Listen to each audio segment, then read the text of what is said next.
Before I went into garden design, I was a conference interpreter, and I was working as a freelance interpreter, and I was teaching interpreting at a university. And I did that for many years, and it was a very rewarding career. I enjoyed teaching, but I felt that it was time to change, and I decided to go back to my roots and see what my passions were. And I realized that actually I loved spaces and architecture and forms, and I also loved gardens, and I decided to combine the two and look into garden design. What I was looking for, which was a good balance of the two, not just the planting side, not or horticulture, but I wanted architecture, planting and a bit of business all mixed together. And I found the London College, and I chose it because it had a very strong accent on architecture. It wasn't just a horticultural course. It was the emphasis was on architecture and plants together, not just one or the other. But it was certainly the right choice because I was very pleased with it. And I remember that at the interview when I met Andrew Wilson, one thing really stood out for me, which was he seemed to be really passionate about what he did, and he made a time to listen to me. He was genuinely interested, and I think that was the overall feature that just was always there throughout the year. You always felt like the tutors had made the time for you, whatever pressures they were facing in their career and in their day. They just made the time to listen to you and give you loads of support and advice. So the training at the London College, it's at 360 degrees. You get the whole picture. And I remember that I was kind of surprised to have to learn certain aspects, because of course when you choose a garden design course, you don't expect to have to deal with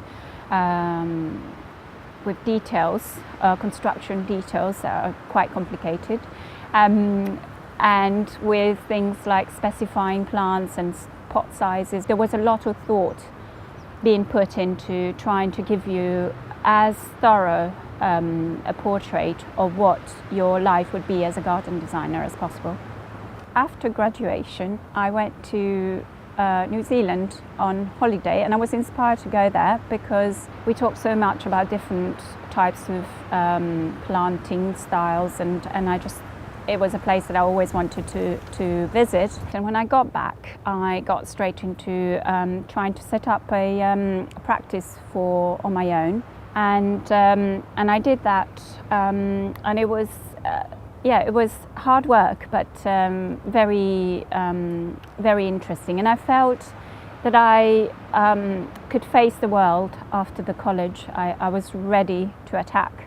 So after 2 years of working on my own, I had a phone call from Jon, who I was at college with. He was needing an extra hand on one or two of his projects. So we started collaborating, and that led us to do a show garden at the Hampton Court Flower Show. And after that experience, we decided that actually it was a good partnership, and it was a good way of working and mixing two sets of skills that are complementary. And so we set up a studio together, and we've been growing since. Since we started working together, we have undertook a series of projects. To begin with, we were dealing with private gardens only most of the time, and then that moved to, so we did some commercial gardens as well, and we were lucky enough to be offered a chance to go and do a show garden abroad by Andrew Fisher-Tomlin, and that was an extraordinary experience for us. More recently, we started working with architects, and I think the range of projects is more diverse. So it goes from smaller spaces, more urban spaces, to large country gardens. After graduation, we attended a lot of the InfoBirth sessions, and that was extremely useful. And we have kept in touch with the course tutors, and that's again, it's a great resource to know that you've got someone that is a real expert and pro, and you can call upon and just ring and they can help you. If you're thinking about starting a career in garden design, is choose the right college and make sure that you click with the people that are there, but also be prepared for a lot of hard work. It's greatly rewarding, but it's a challenge, and you have to put in a lot of effort, and if you do, you will get great rewards at the end of it.